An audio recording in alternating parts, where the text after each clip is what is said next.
Not a matter of if, but when a crisis could rock your world. I'm Roshini Rajkumar, crisis strategist, licensed attorney, and host of The Crisis Files. In each case file, we explore a ripped-from-the-headlines crisis or multidimensional issue. My crisis squad and I are here to find solutions. I also curate the landscape to bring you thought leaders who are working on crises from the inside. Mary Grove is managing partner of Bread and Butter Ventures, an early-stage venture capital firm based in Minnesota that invests in food tech, health tech, and enterprise technology. When we think of the world of entrepreneurs, names like Oprah Winfrey, Elon Musk, Kylie Jenner come to mind. None of them are worrying about money. Not all is rosy, though, for all women entrepreneurs. According to Morningstar, women founders receive only 2% of venture capital funding in the U.S. Mary is here to dive into some staggering stats in the case file I call Show Me the Money.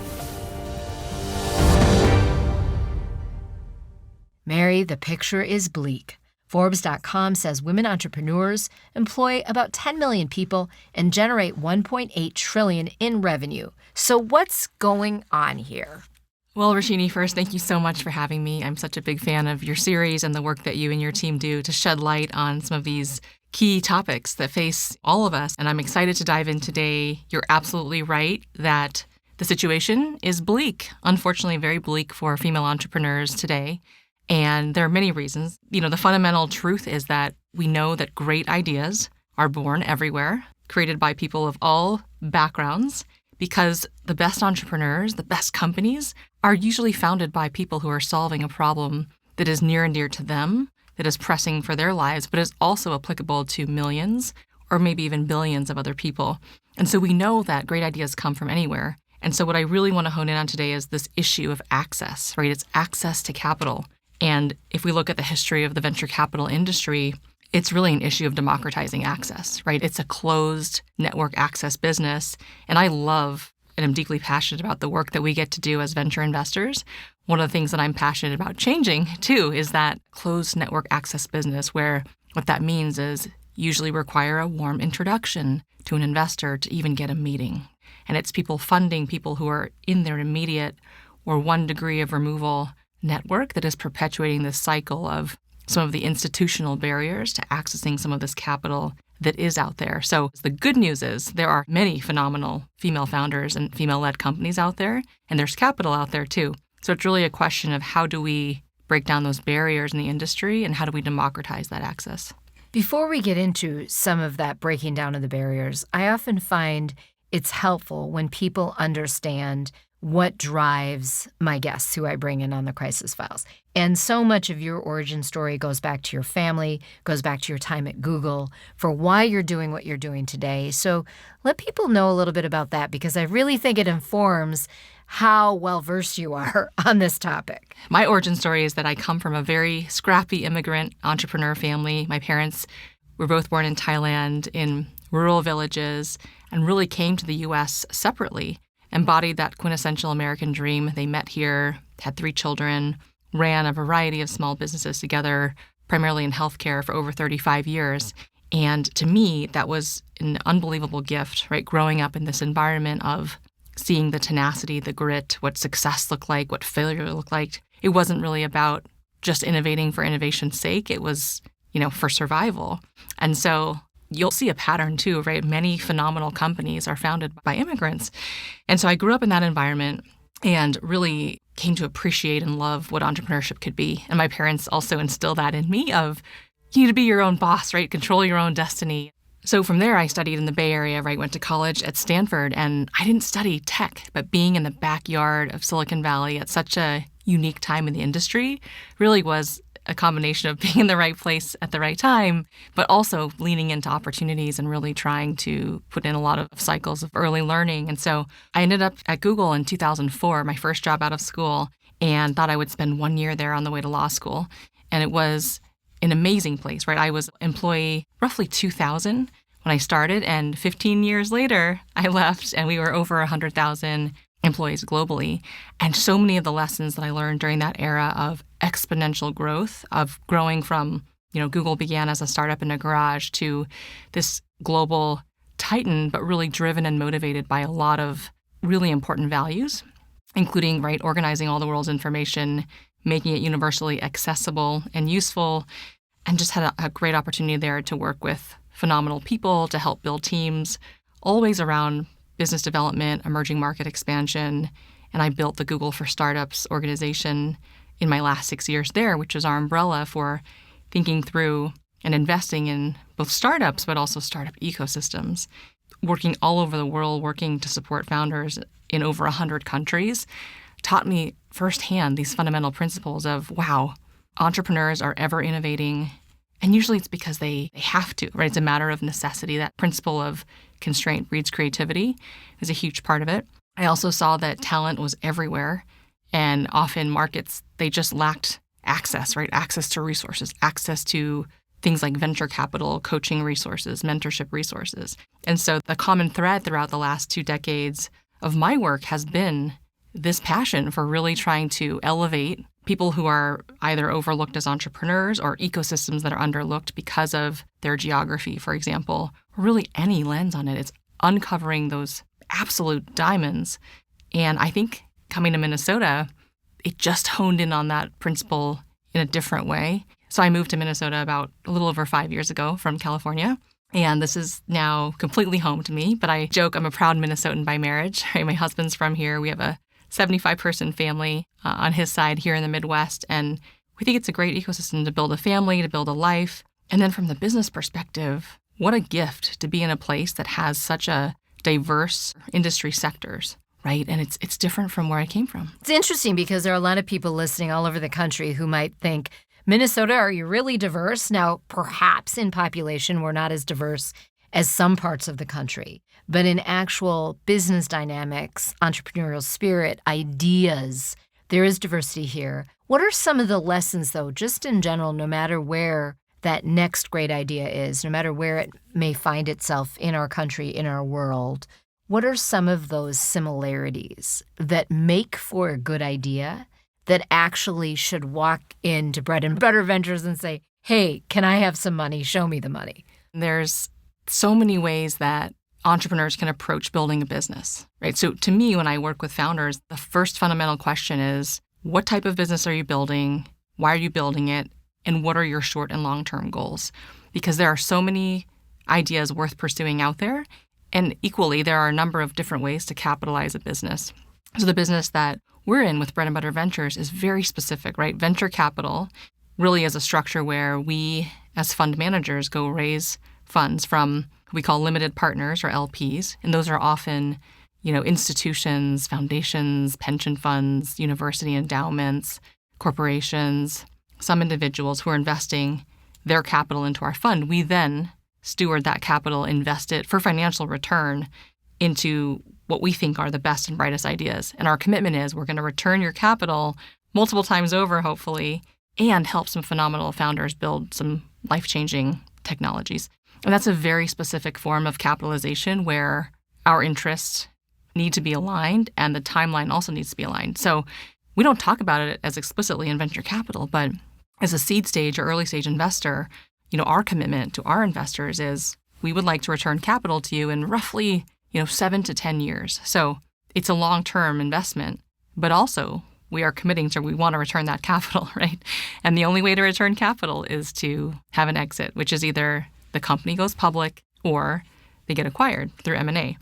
And so that's the paradigm, right? And so when I work with phenomenal founders of all types, if the goal is I'm inheriting, multi-generational business that I want to pass on to my children, my grandchildren, or I want to build a business that's profitable from the first year and it just grows on its own.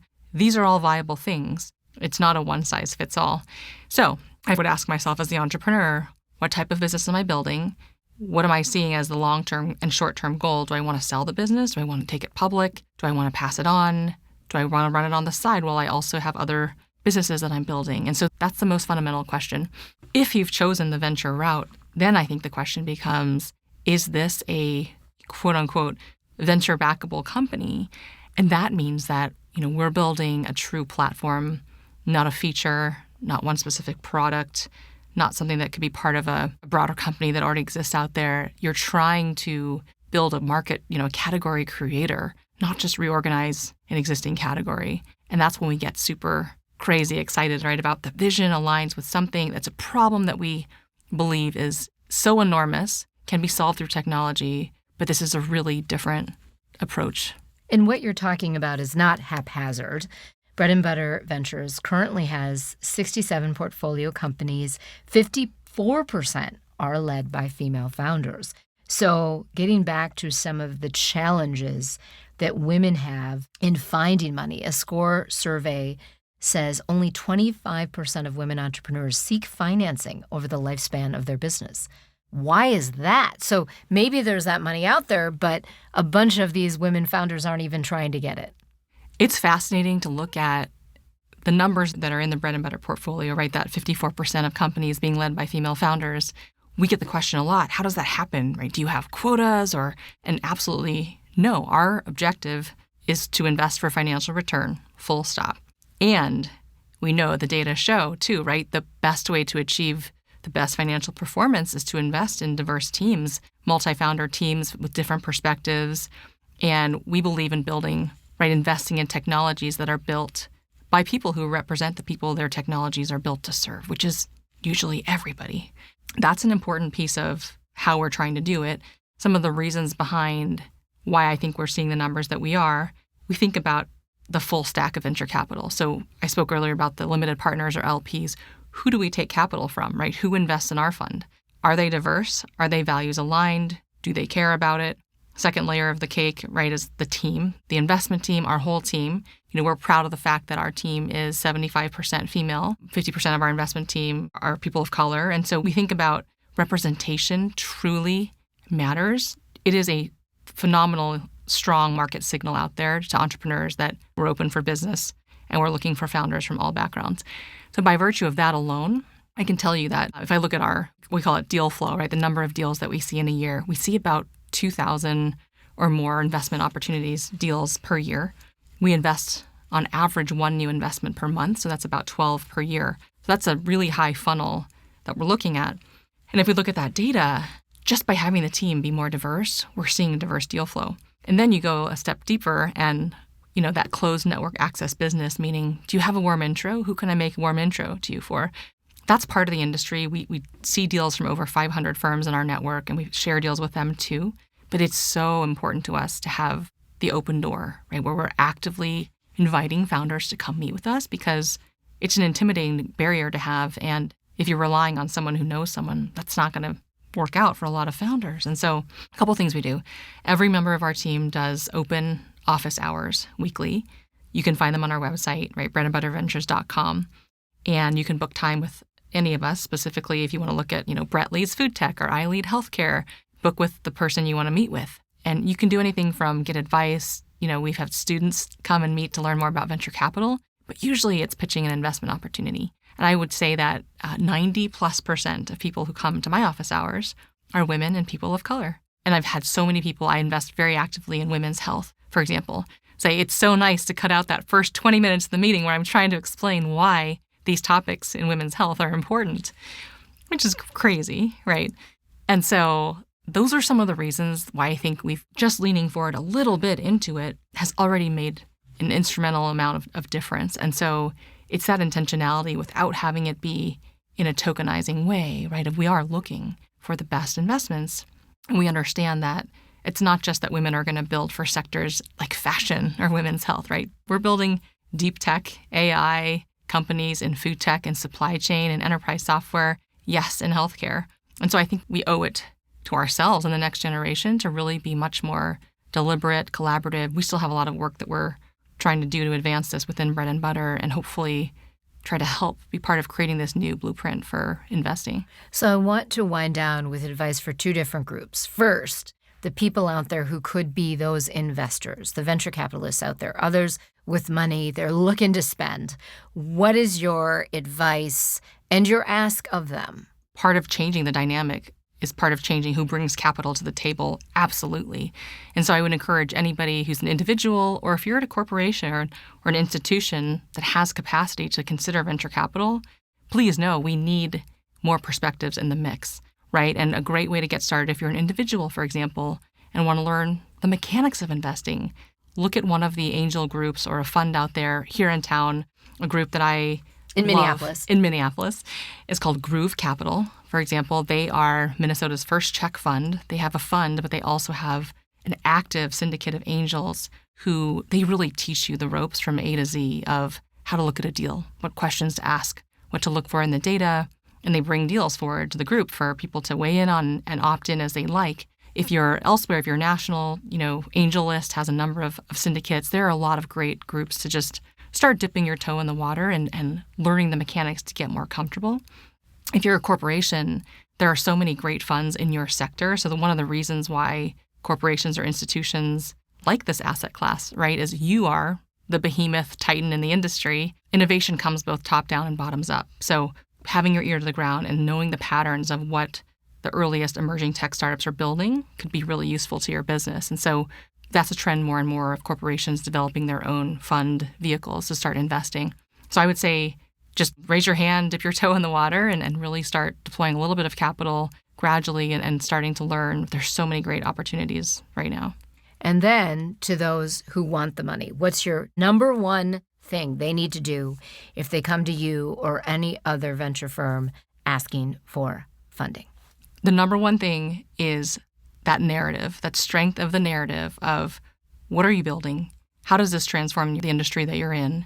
And why are you as a team uniquely positioned more than anyone else in the world to do this?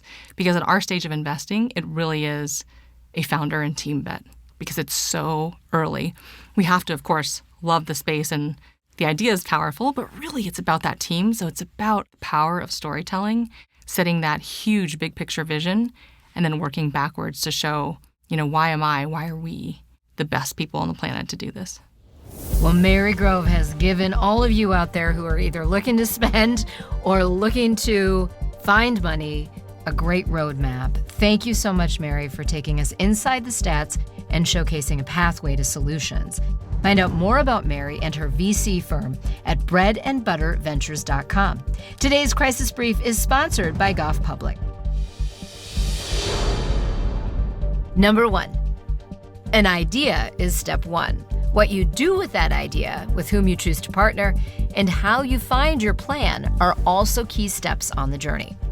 Number 2, partner with purpose. That goes toward who are your business partners, who are your funders, and do all values align. Number 3, venture capital is an exciting asset class. Start by seeking out an angel network you can learn from and invest alongside. Reputation issues can arise quickly and unexpectedly. Prepare and plan before a crisis strikes with Goff Public, an award-winning public relations and public affairs agency. Your best defense is a crisis-ready culture that helps you spot potential issues, act swiftly, and reflects your brand's values while building trust with your audiences. Learn more at goffpublic.com. Please rate and review the Crisis Files on your platform of choice so others can listen for crisis prevention information. Catch up on all case files at thecrisisfiles.com for the show archive, plus special videos. Subscribe to our YouTube page on thecrisisfiles.com. Follow us on Instagram at The Crisis Files. We do not provide legal, financial, medical, or PR advice for particular situations, but strongly recommend you seek professionals to help with your specific need. I'm Roshini Rajkumar. Join me next time on The Crisis Files.